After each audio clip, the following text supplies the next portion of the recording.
So, when we talk about big bore guns, yeah, it's all about that wide, scary business end.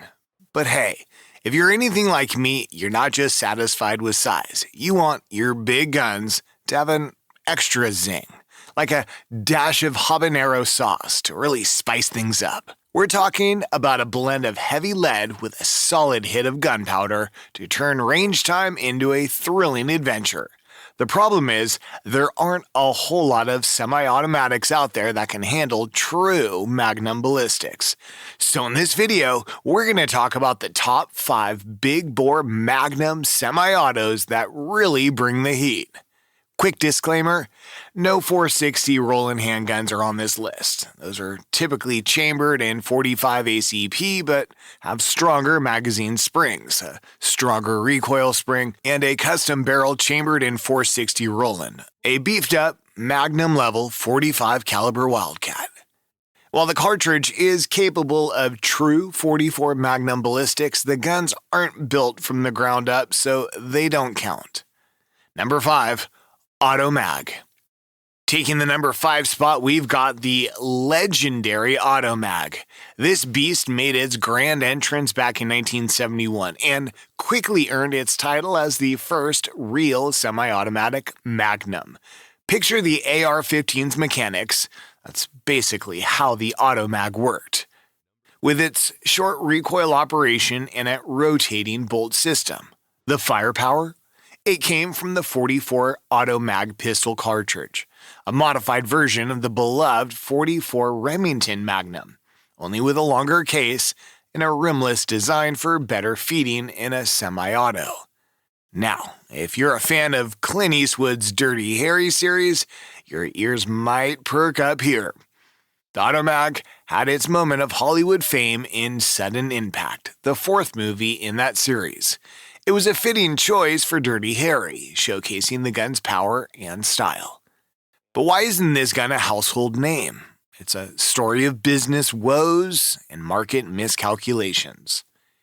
The Auto Mag's debut was promising, but the company behind it hit the skids financially. They began selling the pistol at a loss, hoping to spark market interest. But as it turned out, a large, semi-auto Magnum pistol was more of a collector's item than a mainstream hit. Despite the initial buzz, the market wasn't as hungry for this novelty as expected. The company's journey was rocky and short-lived. They started shipping the first Auto Mags in August 1971, but by May 1972, just 9 months later, they were filing for bankruptcy, having produced only around 3,000 pistols. Over the next decade, the company was resurrected and renamed multiple times, managing to produce about 9,000 pistols in total. However, the Auto Mag eventually faded into obscurity. Fast forward to present, and there's a plot twist. The Auto Mag brand was resurrected in 2015, breathing new life into this classic. The new models have hit the market, albeit with some production struggles and parts supply issues. It's a bit of a roller coaster in terms of availability and production consistency, leaving the future of this iconic pistol somewhat uncertain. As for cost, the new Auto Mags start at a hefty $3,500. If you've got the cash and a love for firearm history, it's a tempting offer. For those who prefer the classic touch, the original Auto Mags are out there in the wild, waiting for the right collector to snatch them up. Number 4, AMT Auto Mag 4 and 5. At number 4, we've got the AMT Auto Mag 4 and 5. So, AMT, short for Arcadia Machine and Tool, popped up in 1977 and was one of the names behind the original Auto Mag. Fast forward to 1987, and they're whipping up a sort of sequel to the Auto Mag. This new kid on the block had a vibe similar to a 911 style pistol, but with a blowback operation, not like the 1911's tilting barrel action. And guess what? They started out firing 22 Magnum cartridges. Yeah, but hold up, they eventually decided to go bigger. Things got a shake-up in 1992 with the Auto Mag 3, We're talking a comeback to the classic tilting barrel action. Fun fact, Harry Sanford, the brain behind the original Auto Mag, was also the mastermind here. The Auto Mag 3 initially rolled out for 9mm Winchester Magnum, but it really made a name for itself with the .30 carbine cartridge. Yeah, we're still not in the big leagues of big bores, but just wait for it. Also in '92, AMT dropped the Auto Mag 4, and this baby was a whole different ballgame, firing the hefty .45 Winchester Magnum. Now we're talking big bore. The following year, they brought out something even wilder, the rare and almost mythical 9mm Magnum. This was its debut. But back then, you had to DIY your ammo because factory stuff wasn't around. Not the best move for popularity, right? While the 10mm Magnum was more of a shooting star, the .45 Winchester Magnum Auto Mag 4 hung around until AMT called it quits in 2001. In '93, the same year they introduced the 10mm Magnum, AMT also rolled out the Auto Mag 5, chambered in .50 Action Express. This gave the Desert Eagles from Magnum Research a run for their money. But alas, the Auto Mag 5 was a short-lived dream. Wrapping up in 1995, it just couldn't snag the same fan base as the Desert Eagle in the same caliber. When AMT closed shop, standard manufacturing took over, but only revived the Auto Mag 2. The Auto Mag 4 and 5? They left the stage as true power players in the semi-auto world, leaving behind a legacy of what could have been in the world of big bore semis. Number 3, Wildy. Coming in at number 3, we've got the Wildy, a real monster of a pistol that first hit the scene in 1973. Hot on the heels of the original Auto Mag, this bad boy was built to withstand pressures up to 48,000 psi, ready for what its creator Wildy Moore had in mind. Super powerful cartridges for silhouette shooting and hunting. You could get the Wildy in a bunch of calibers like 9mm Winchester Magnum, .44 Auto Magnum, .44 Winchester Magnum, and a slew of Wildy's own creations. 357 Wildy Magnum, 41 Wildy Magnum, 44 Wildy Magnum, 45 Wildy Magnum, and the beast of them all, the 475 Wildy Magnum. This last one, which debuted in 1977, got famous thanks to Charles Bronson's character in Death Wish 3. When he talked about it as a mini version of an African hunting cartridge, well, that was a stretch. It actually comes from the .284 Winchester, but don't let its humble origins fool you. This cartridge is a powerhouse, slinging bullets from 230 grains at 1,941 feet per second to 350 grains at 1,396 feet per second. The Wildy used a 3-lug rotating bolt in a fixed barrel.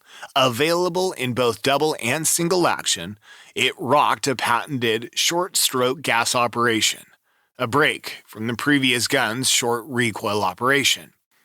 And here's a cool feature. It had a manually adjustable gas regulator. That meant shooters could fine-tune it for different loads.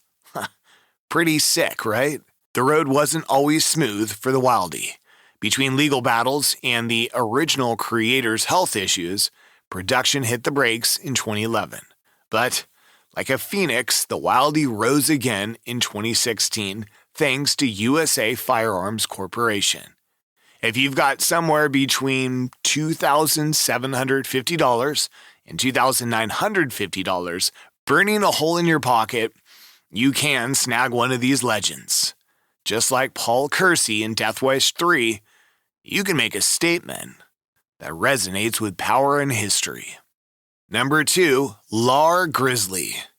Sliding into the number 2 spot is the Grizzly, which just between us, is my absolute favorite on this list. I've got my fingers crossed to snag one for myself someday. Designed by Perry Arnett and brought to life by Lar Manufacturing, the Grizzly is basically a supersized 1911. The prototype? They literally pieced together two 1911s to handle its beefy cartridge. The .45 Winchester Magnum. I mean, what else would you load into a 1911 that's got the muscle of Andre the Giant? The Grizzly first flexed its muscles in 1983 with the Mark I and Mark II models. The Mark I sported a sleek blue finish, while the Mark II went for a more rugged, Parkerized look and a friendlier price tag. Now, there's some mystery around a Mark III. I couldn't dig up anything, so if you've got the scoop, drop it in the comments. We're all ears. The Mark I and II weren't just about brute strength. They came with a conversion kits for those who wanted to switch things up from the .45 Win Mag. These kits included everything from a new barrel to the ejector and extractor, covering calibers like .45 ACP, .357 Magnum, and 10mm auto. Lar didn't stop there. They introduced the Mark IV, chambered in the .44 Remington Magnum, and the Mark V for those who wanted to go big with the .50 Action Express. So, what put the brakes on the Grizzly's fun? Unlike the original Auto Mag's business blunders or AMT Auto Mag's bankruptcy woes, the Grizzly's challenge was all about legal headaches. Around 1998 and 1999, gun manufacturers were facing a storm of lawsuits. Even though Lar wasn't in the crosshairs, the fear of being targeted was real. They hit pause on production, worried about some lawyer out there eyeing them for a lawsuit. When they tried to get back to business, their insurance cost had tripled. Ouch, right? Facing such steep costs, Lar decided it wasn't worth the risk and bowed out. But hey, they made about 15,000 of these beauties, and they pop up for sale pretty often. If you think the Grizzly's as badass as I do, keep an eye on Gunbroker. Who knows? You might just score one for yourself. Number 1, Magnum Research Desert Eagle. Topping our list at the number 1 is the Magnum Research Desert Eagle. Now, just a heads up of the previous 4 pistols we've talked about, 2 aren't being made anymore, and the 2 that came back are like finding a needle in a haystack. Cost a small fortune. But the Desert Eagle, it's been in continuous production and is still going strong. The brains behind this beast are Bernard C. White and Arnold Sturm. Their journey started with a patent for a gas-operated pistol in January 1983. After a few tweaks by Israel Military Industries, now Israel Weapon Industries, they landed their second patent in 1985. The Desert Eagle first rolled out in .357 Magnum and .44 Magnum. And for a bit, they added .41 Magnum to the mix. But the real showstopper was the .50 Action Express, which they started chambering in the late 80s to early 90s. A mass-produced .50 caliber Magnum handgun? Yeah, that turned heads everywhere. This big bore didn't just capture attention, it inspired dreams. The .50 Action Express had its quirks, sure, but it was a fascinating and powerful round. The Desert Eagle didn't stop there, though. They toyed with the .357-44 Bain & Davis, a .44 Magnum neck down to a .357. But that never went beyond a prototype. They also had a run with the .440 Carbon, but that and a .41 Magnum got the axe. That left us with .357 Magnum, .44 Magnum, and the .50 Action Express. That is, until late 2018. That's when Magnum Research rolled out the improved .440 Carbon, rebranded as the .429 DE. Still pretty new, so fingers crossed it sticks around. Now, there's some back and forth about the Desert Eagle's reliability, but no one's arguing about its accuracy. And let's talk looks. Its unique style, mammoth size, and that .50 caliber option. They've made the Desert Eagle a star in over 500 movies and TV shows. It's not just a handgun, it's a pop culture icon. That kind of fame keeps the sales ticking The production line's running. And that wraps up this video. Any other big bore gun videos you want us to make? Comment below. Please consider leaving a like, sharing, and subscribing to the channel if you haven't already. Click that little bell icon too for more of these videos. Thanks for watching, and stay safe out there.